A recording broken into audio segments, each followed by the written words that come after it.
Oh, hello there. A little while ago, Toyworld put out a nice version of Searchlight called Aurora, and this one is based on a Land Rover.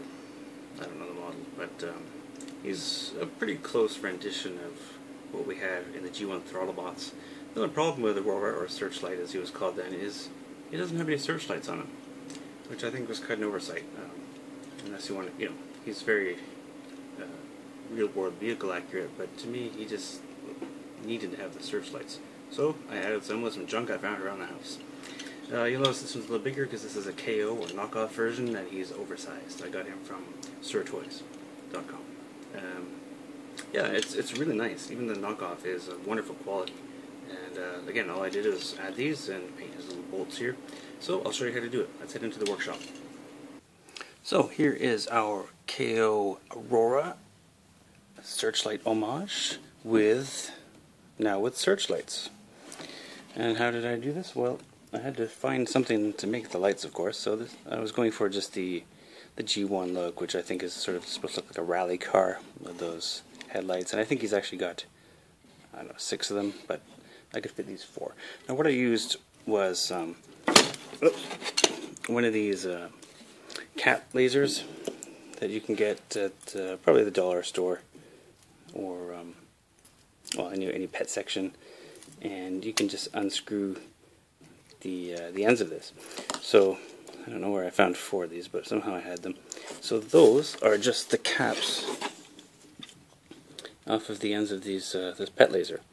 And it just happened to be a good shape. You can use whatever you can find, really.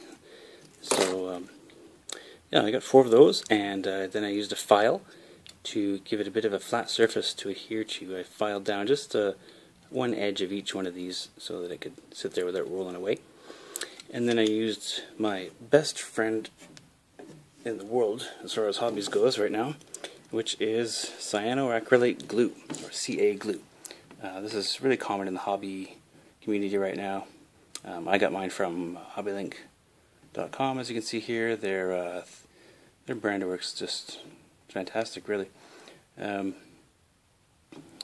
this is the thick version, which I like. I find it much easier to work with. So, using that, just glued these down. It's safest to just do one at a time, and which is what I've done there. Now the problem I had, as you can see, I don't really have a good consistent color in these lights.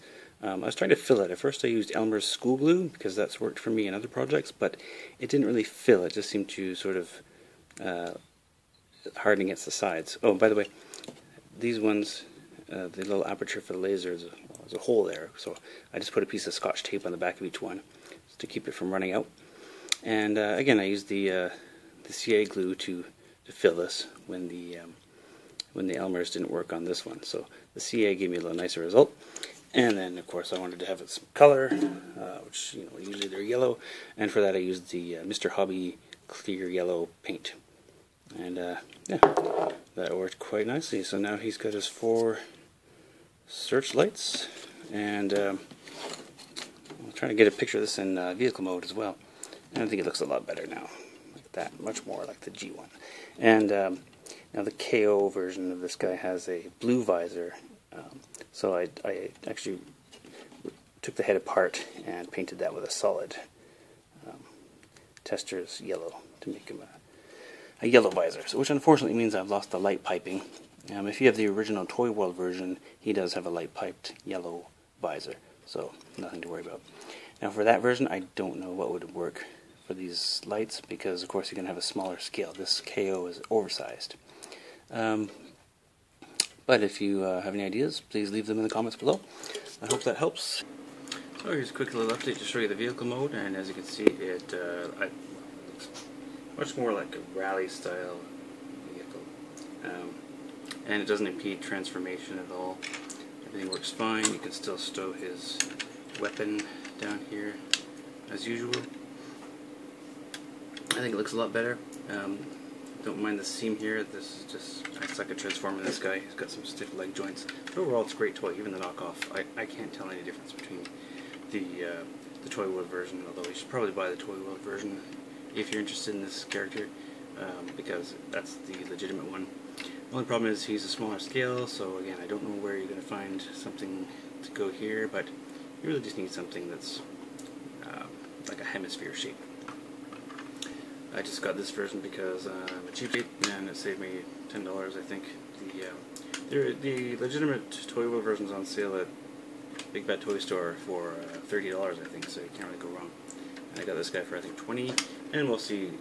Besides that, I already had the knockoff grind rod, which is the roll bar homage, and I think they look great together. I didn't do any modifications to this guy because I think he's perfect the way he is. Anyway, great figure. I highly recommend it. I was never really into the Throttlebots, but I really love this updated version. And you should too. Okay, that's all.